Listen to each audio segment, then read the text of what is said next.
Have you ever watched someone's karma hit them in real time? I drive a delivery route 5 days a week for a bakery that supplies bread and pastries to restaurants across 3 towns. My route takes about 4 hours each morning, 6 years on the same route. I know every curve, every pothole, every traffic light, every stretch where the road narrows from 2 lanes to 1. I know every spot where people drive like they have a death wish, and most of those spots are on the coast highway between the 2nd and 3rd town on my route. 2 lanes, no divider, cliff drop on the ocean side. Beautiful if you're a tourist. A nightmare if you're a delivery driver at 6 in the morning while people in sports cars and motorcycles treat it like their personal racetrack. I've seen accidents on that road that would make you never want to drive again. Nothing in 6 years prepared me for a Tuesday in April. I was halfway through the coast stretch doing the speed limit of 45. The road was empty. I came around a bend and there was a motorcycle behind me. Not normal close. He was riding 3 feet off my rear bumper. I tapped my brakes lightly to signal him to back off. He got closer. Black helmet, tinted visor, leather jacket, leaning forward on the bike. He revved twice. I moved right to give him room to pass. He didn't pass. He pulled up on my left and matched my speed, then made a gesture telling me to pull over. I didn't know this person. I had never seen the bike before. I shook my head and kept driving. He dropped back, then accelerated and pulled up on my left and swerved toward my van. He came within a foot of my driver's side door. I moved right and my tires hit the gravel on the shoulder. The van wobbled and I corrected. My heart was pounding. I had 400 pounds of bread in the back and a van that doesn't handle sudden movements well. If I had jerked the wheel any harder, I would have gone off the shoulder and into the ditch. He dropped back, then came up on my right, the ocean side. He squeezed between my van and the guardrail, revved his engine, cut in front of me, and slowed down. I hit my brakes hard enough that 2 trays in the back slid forward and slammed against the partition behind my seat. He was doing 25 on a 45 road, and every time I tried to move left to pass, he drifted left to block me. This went on for 3 miles. He would slow, speed up, swerve, fall back, pull alongside close enough that I could have reached out and touched his handlebar.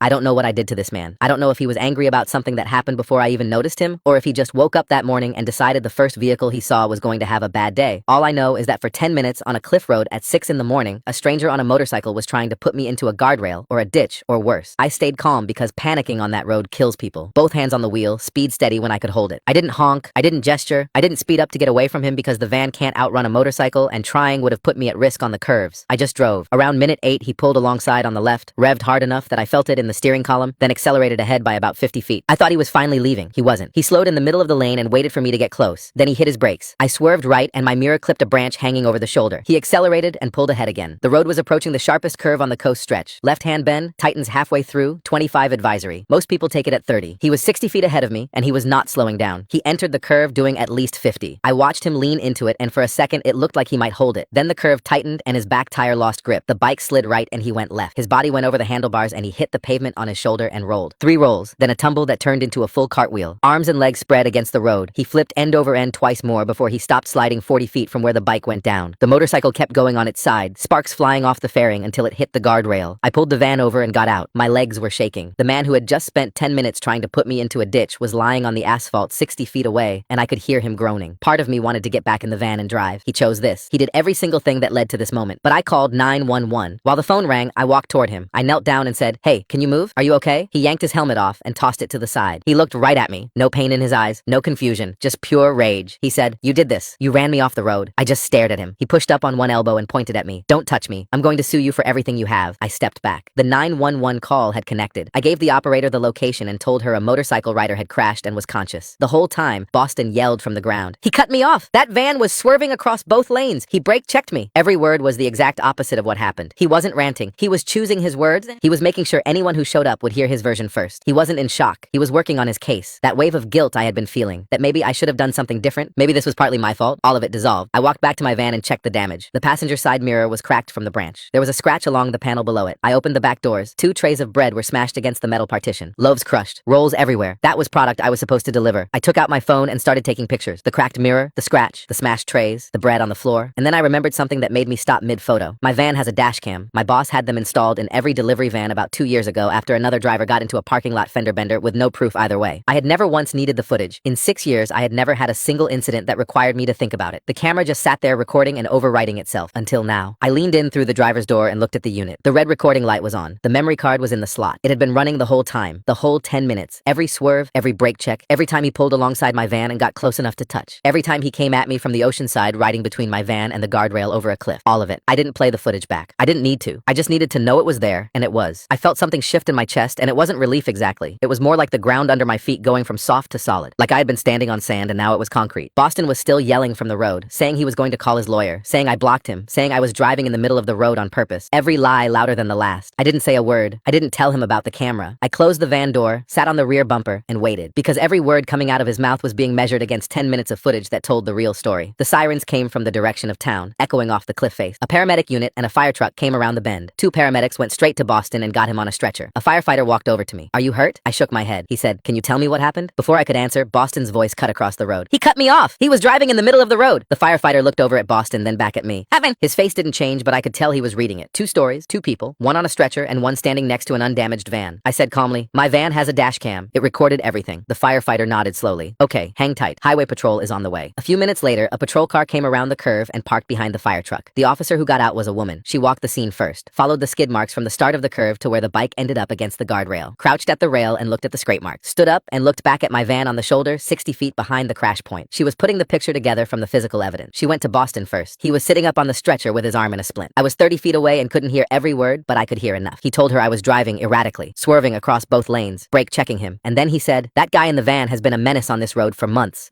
Like he knew me. Like this was ongoing. I had never seen this man before in my life. He made it up on the spot to suggest a pattern. A lie built on a pile of lies," said without blinking. I stayed quiet. I waited. The officer finished with Boston and walked over to me. She asked for my license and registration. Then she said, "Tell me what happened from the beginning." So I told her. The tailgating, the swerves, the squeeze on the ocean side, the brake checks, the blocking, the curve at 50. She wrote things down and didn't interrupt. When I finished, I said, "My van has a dash cam. I'd like you to see the footage." Something in her eyes changed. Not surprise. More like a piece clicking into place. She said, "Show me." I opened the driver's door and pointed to the unit. I rewound it about 15 minutes and hit play. The footage was clear. The motorcycle appearing from behind, pulling up to 3 feet off the bumper, swerving on the left. The squeeze on the ocean side that even on a small screen looked insane. The brake checks, the blocking, the acceleration into the curve at obvious excessive speed, the slide, the crash. She watched the whole thing without saying a word. Her face didn't move. When the bike went down, she paused the playback and stared at the frozen image for a second. Then she said, "I've seen enough." She walked back to Boston. I watched from my bumper. She said something to him, and I saw the exact moment it landed. His whole face changed. The anger didn't leave, but something else moved in behind it. Fear. She was telling him about the dash cam. Boston shook his head and said loud enough that I could hear it, "That camera doesn't show what really happened." The officer kept talking in a steady voice. She told him the footage showed him tailgating, swerving, brake checking, and entering the curve well above the advisory speed. Boston went silent for 3 seconds. Then he said, "I want a lawyer." The officer told him he would be cited for reckless driving, unsafe lane changes, and following too closely. She also told him additional charges might follow after the traffic division reviewed the full footage. He sat there staring at the ground. The paramedic told him they needed to transport him. He didn't fight it. He didn't shout. He didn't point at me. He just sat there, like someone who finally realized that the hole he had been digging just got deep enough to bury him. The officer came back and handed me a card with a case number on it. She said the footage would be requested as evidence and to make sure it was preserved. Then she said, "Based on the riding behavior, the district attorney's office may review this for reckless endangerment. That's more than a traffic citation." I said, "What does that mean exactly?" She said, "It means what he did to you on that road could be treated as a crime, not just bad driving." I called my best friend's son from the bakery. She works the morning shift. I told her what happened. She went quiet, then said, "Don't move. I'm coming out there. You sound like you're about to let this go. I'm not letting you do that." I called my boss next and told him everything. He asked one question. "Was the dash cam on?" I said yes. He let out a breath. "Good. Save that footage. Don't give it to anyone but me or the police. And document every piece of damaged product. That's a loss. And someone's paying for it." Sun showed up 20 minutes later. She drove past the crash site and parked behind the fire truck. She didn't wave or call out. She walked straight toward me with her phone already in her hand and a look on her face I knew well. The look she got when something was wrong. And she had already decided she was going to fix it. She came up to the van and didn't say hello. She looked at the cracked side mirror first. She took a photo. Then she walked around to the back and looked inside at the smashed trays and the bread all over the floor. She took photos of that too. She looked at the dent in the partition and took a photo. She looked at the scratch on the side panel below the mirror and took a photo. She was methodical about it. Every angle, every detail. Then she turned to me and said, "Did you get the officer's name and badge number?" I said yes. She nodded. "Did he give a false statement?" I said yes. That I was a menace on this road for months. All of it a lie. Her face got tight. "Then that's filing a false report on top of everything else." She said it like every bad decision Boston made was another line on a receipt that kept getting longer. Boston was watching from the stretcher and saw her taking pictures. He shouted, "Who is she? She can't take pictures of my accident scene!" His voice cracked on the last word, but the anger behind it was real. Sun didn't even turn her head. She kept photographing and said calmly, "He's still trying to control the situation from a stretcher." That tells you everything. 2 days later, I was at home eating breakfast before my shift when my phone rang. Unknown number. I almost let it go to voicemail, but something told me to pick it up. A man's voice came on. He sounded like he was trying to be professional, but wasn't very good at it. He said he was a friend of Boston's and that he was calling on Boston's behalf. I didn't say anything. I just listened. He said Boston was considering a civil lawsuit against me for causing the accident. He said the medical bills were significant. He said it like he was reading from a script, like someone had told him what to say, and he had practiced it a few times before dialing. Then he said, "Boston told me you were driving recklessly and that your van forced him off the road. He wants to settle this without going to court. He thinks $50,000 should cover his bike and his hospital stay." $50,000. I stood there at the counter and I couldn't speak for a second. Not because I was scared, not because I believed any of it, because the sheer nerve of it hit me like a wall. This man had terrorized me on a cliff road, crashed his own motorcycle going double the speed limit, lied to my face on the pavement, lied to the officer, watched her review dashcam footage proving every single lie, and now, 2 days later, he was sending someone to ask for $50,000. I took a breath and said, he has the wrong story. The man on the phone started to say something else, but I hung up. I called Sun first. She picked up on the first ring and I told her everything. She didn't let me finish before she started talking. Her voice was tight and fast. She said, he's trying to shake you down. He knows you have a dash cam. He saw the officer watch the footage and he's still trying to get money out of you. That's not stupidity. That's intimidation. She said that last word like she was putting a label on a box and sealing it shut. Then she said, call the officer who responded to the scene and report the contact. Right now. Today. And tell your boss immediately. Don't wait on either one. I said, okay. She said, I'm serious. Don't sit on this. Don't tell yourself it'll go away. I called the officer with the case number. I told her about the phone call and gave her the number that had called me. She said, save that phone number. Do not call it back. Do not engage in any further contact with the motorcycle rider or anyone representing him. I'm adding this to the case file. Then she said the traffic division had finished reviewing the footage and forwarded the case to the district attorney's office for potential reckless endangerment. If he's trying to threaten you with a lawsuit while he's under investigation for a crime he committed, that's not going to go well for him. She said it calm, steady, like a professional who had seen someone make a really bad decision and knew exactly where it was going to lead. I called my boss. The next morning, he closed his office door behind me. The bakery's insurance company had calculated the product loss and vehicle damage at just over $3,000. He said, their insurance is going to go after the motorcycle rider for recovery. If he doesn't have coverage, they'll go after him personally. A week later, he closed the door again. His motorcycle insurance lapsed 2 months before the crash. He was riding without coverage. That meant the $3,000 was coming directly out of his pocket, on top of his own medical bills, on top of whatever the court did with the charges. No insurance to split it with, just him and a bill. Lane caught me in the parking lot one morning. He's an older guy who has been driving routes for over 20 years. The kind of man who doesn't talk much, but when he does, you listen, because he's usually right. He had his coffee in one hand and his keys in the other. He said, I heard what happened. I nodded. He said, I drove that coast highway for 15 years. I've seen 3 people die on that curve. He let that sit for a second. 3 people. On the same curve where Boston decided to go 50 in a 25 zone because he was too angry to slow down. Lane looked at me and said, that man almost made you number 4. Don't feel guilty for what happened to him. You drove clean. The camera proves it. Whatever he gets from this, he earned it long before he met you. Something about the way he said it, calm and sure and without any drama, made it land in a way that nothing else had. I had been carrying this small, quiet weight since the crash. Not guilt exactly, more like the leftover feeling of watching someone get hurt and knowing that a part of me, a small part I didn't like very much, had felt something like relief when it happened. Lane was telling me to put that down. I didn't owe Boston anything. Not my sympathy, not my guilt, not a single second of lost sleep. Lane wasn't done. He said, and if that friend of his calls again, you call me. I know people at the DA's office from when I had to testify after a wreck in 2009. I'll make sure this doesn't get lost in a pile. 3 weeks after the crash, an investigator from the DA's office called me in for a formal statement. Sun drove me. A woman in a gray suit came out and introduced herself as the investigator handling the case. She led us to a small interview room with a table and chairs. She told me Boston had been formally charged with reckless endangerment, reckless driving, and filing a false police report. 3 charges, not 1, not 2, 3. The investigator explained the false report charge was added because his initial statement to the officer at the scene directly contradicted the dashcam footage, and he had maintained that false version even after the officer told him about the camera. He doubled down. He sat on that stretcher and kept saying I was the one who caused it even after he knew there was video proving the opposite. That stubborn refusal to stop lying turned what could have been just a traffic case into a criminal charge for filing a false report. I gave my statement. She asked questions along the way. How long the tailgating lasted before the first swerve. How many times Boston brake checked me and how hard I had to stop each time. She wrote everything down and recorded the conversation. When I finished, she told me the man who had called me 2 days after the crash had been identified through the phone number I saved. Depending on whether Boston had directed the call, it could be classified as witness tampering or intimidation. Either way, it was being added to the case file. She said based on the strength of the evidence and the maintained false statement, a plea deal was likely. License suspension, restitution, probation. If he rejected the deal, it would go to trial. With that evidence, a trial would not go well for him. Sun and I left the DA's office and she drove us to a coffee shop near the bakery. We sat at a small table by the window. Sun looked at me and said, you pulled over for him. You called 911 for him. You sat there and waited for help for the man who tried to run you off a cliff. And his first move was to blame you. I looked down at my cup. I said, I keep thinking about what would have happened if there was no dash cam. Sun set her cup down. That's exactly why you can't let this go. Because the next person he does this to might not have a camera. 2 months later, I was driving the coast stretch at 6 in the morning. Same time, same road, same curves. I came up on the spot where Boston crashed. The guardrail had a new section. The metal shinier than the sections on either side. The skid marks were gone. There was no sign anything had happened there. Just a curve on a coast highway with a 25 advisory sign. At my next delivery stop, I got a text from Lane. The DA's office had confirmed Boston took the plea deal. Reckless endangerment reduced to reckless driving. 12-month license suspension. Mandatory driving safety course. Full restitution. 2 years of probation. If he violated any term, the original charges came back in full. I put the phone in my pocket. I didn't feel a rush of victory. I didn't feel like celebrating. I just felt done. Hai was working the counter at this stop. She looked up and smiled. You're looking lighter today. I set the trays down and walked back to the van. I drove the rest of my route. For the first time in 2 months, the curve was just a curve.